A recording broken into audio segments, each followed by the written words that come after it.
سلام به تمام شما بیننده های عزیز برنامه سیمای کابل. امید در هر جایی که هستین جور و صحتمند و سرحال باشین.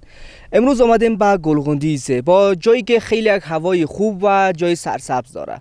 اگه میخواین برنامه جذاب را از دست ندین، پس تا آخرین برنامه با ما باشین.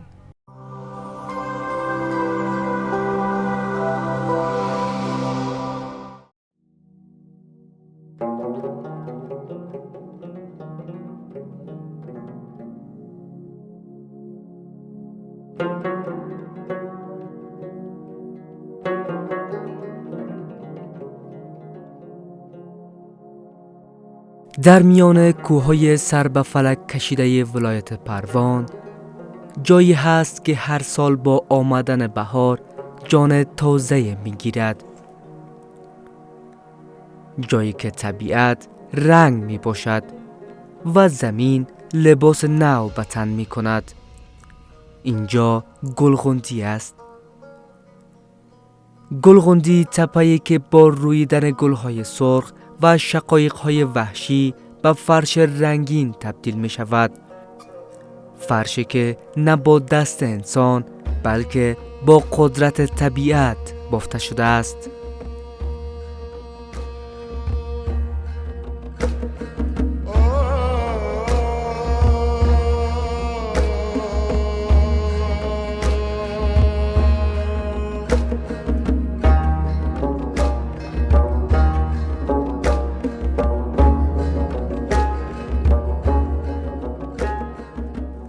با گرم شدن هوا و وزیدن نسیم بهاری این منطقه میزبان صدها خانواده‌ای می شود که برای دیدن این زیبایی طبیعی راهی پروان می شوند. صدای خنده کودکان، عطر گلها و سکوت آرام کوهها همه در هم می آمیزد و تصویر کم نظیر خلق می کند. گلغندی تنها یک مکان تفریحی نیست، بلکه نماد از زنده شدن طبیعت پس از زمستان سرد است.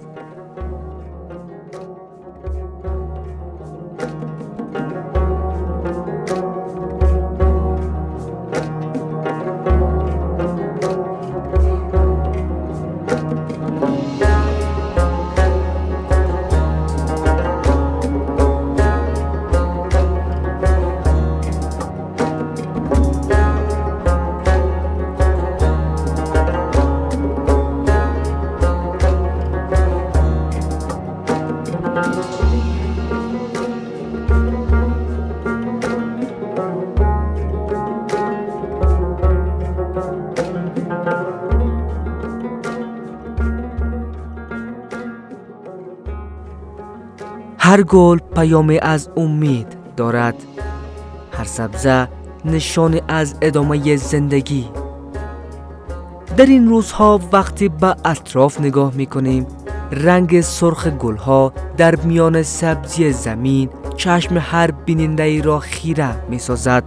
طبیعت در اینجا چنان هنر نمایی میکند که گویی تابلوی از یک نقاشی بزرگ را تماشا میکنیم.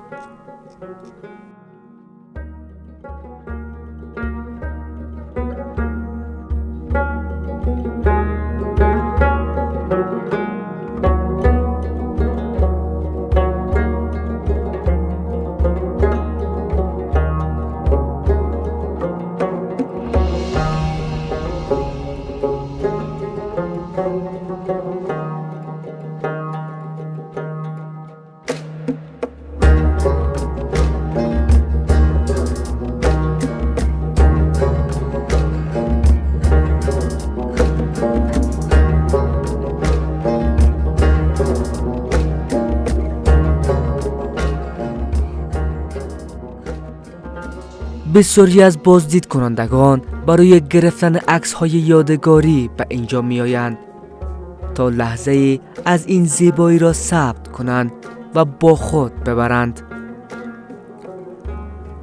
اما حقیقت این است که زیبایی گلغندی تنها در تصویر خلاصه نمی شود.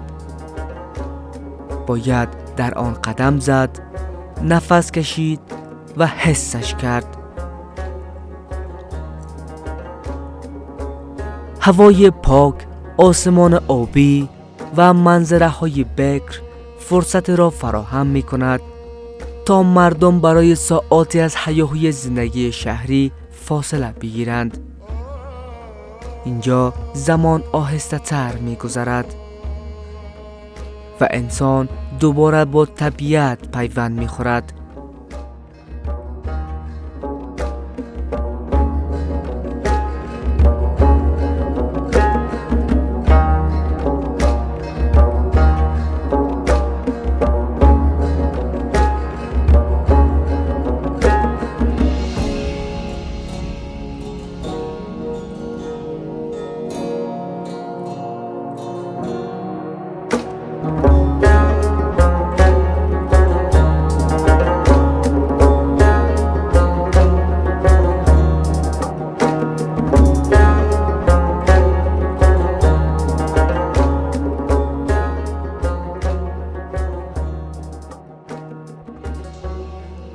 گلغندی همچنان یادآور اهمیت حفاظت از محیط زیست است. این گلها، این کوهها و این دشتها امانتی در دست ما هستند. اگر از طبیعت مراقبت نکنیم، شاید سالهای آینده دیگر چنین صحنه‌هایی را نبینیم. ریختن زباله در طبیعت، آسیب به گلها و بی‌توجهی به محیط زیست میتواند این زیبایی را از بین ببرد. پس بیایید یاد بگیریم همان گونه که از دیدن این منظره لذت میبریم، در حفظ آن نیز کوشا باشیم.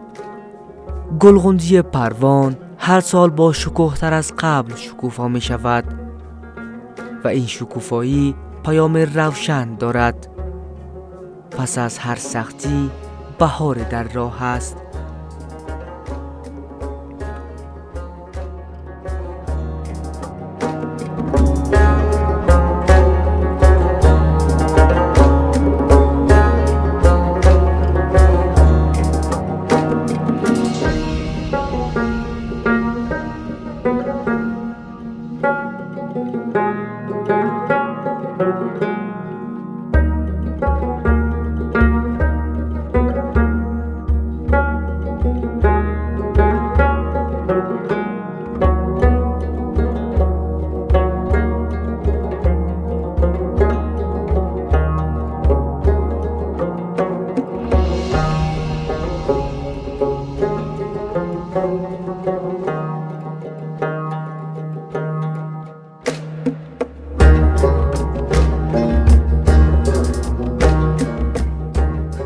برای مردمی که روزهای دشوار را پشت سر گذاشتند، چون این مکانهای تنها یک محل تفریحی نیست، بلکه فرصتی برای تازه شدن روح و امیدواری دوباره است.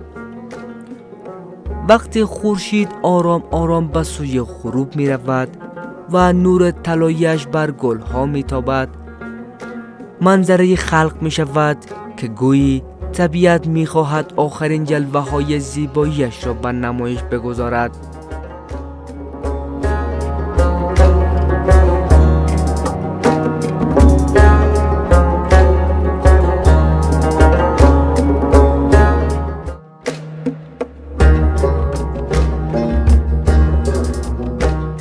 افغانستان کشوری است که دردهای زیادی دیده، اما با وجود آن هم مردم با مجردی که فرصت پیدا میکنن، وقت خالی پیدا میکنن، میاین به طبیعت زیبای افغانستان، طبیعتی که سالهاست دست نخورده باقی مانده. حتی کشورهای اروپایی هم مثالی طبیعت در خود نداره. پس چه خوب است که بیاییم از طبیعت زیبای کشور خود دیدن کنیم و با جهانیان بگوییم که افغانستان این است، نه آنچه که شما میگویین. خب دوستای عزیز و گرانقدر، امید که تا اینجای برنامه خسته نشده باشین. خب با هم دیدیم طبیعت زیبای گلغندی را. در ادامه همچنان با ما باشین تا از جاهای بیشتر گلغندی زیبا دیدن کنیم و تا آخر برنامه این برنامه زیبا را از دست ندین.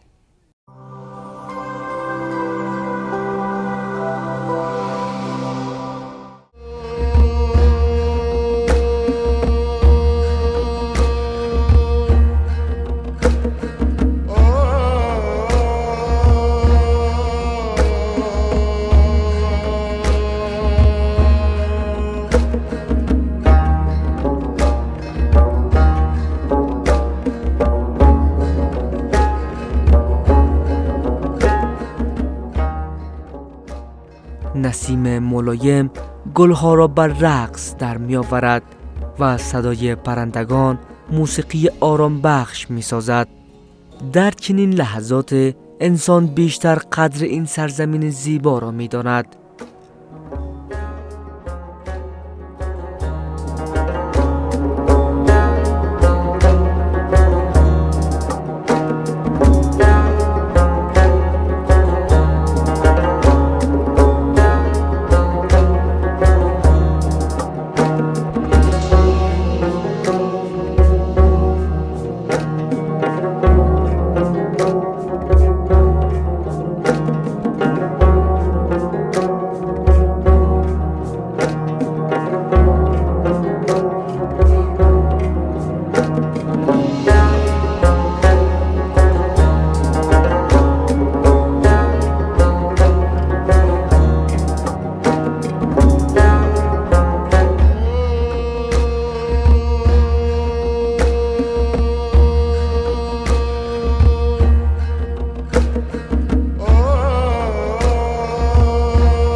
ولایت پروان با داشتن چنین جاذبه‌های طبیعی ظرفیت بزرگ برای رشد گردشگری دارد.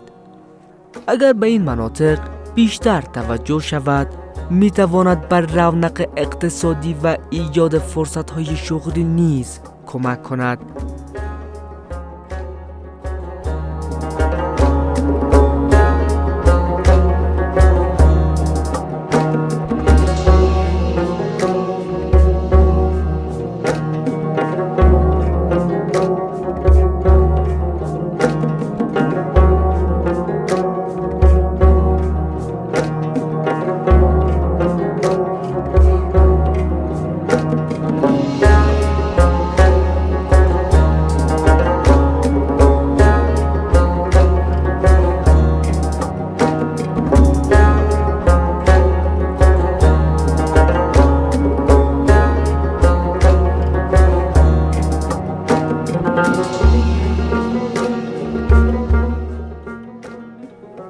گلغندی تنها یک تپه نیست، داستان از طبیعت، امید و زندگی است.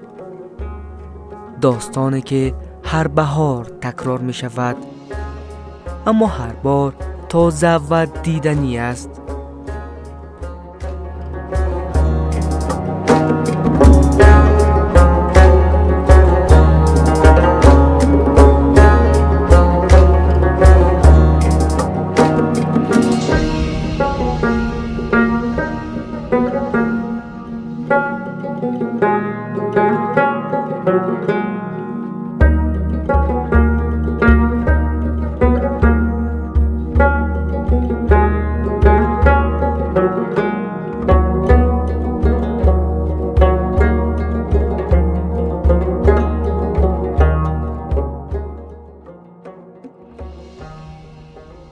در پایان گلغندی پروان همچنان ایستاده است، با گلهای سرخوش، با آسمان صافش و با پیام روشنی که برای همه ما دارد.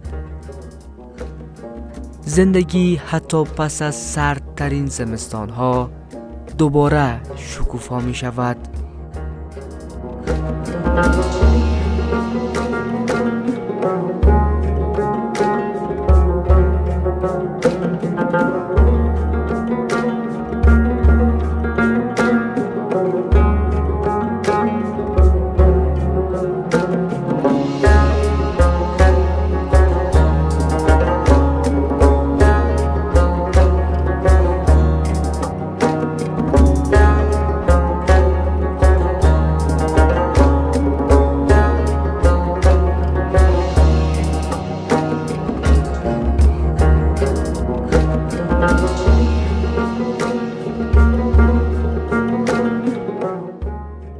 دوستان عزیز، این بود برنامه این هفته ما. امید که از برنامه ما خسته نشده باشین.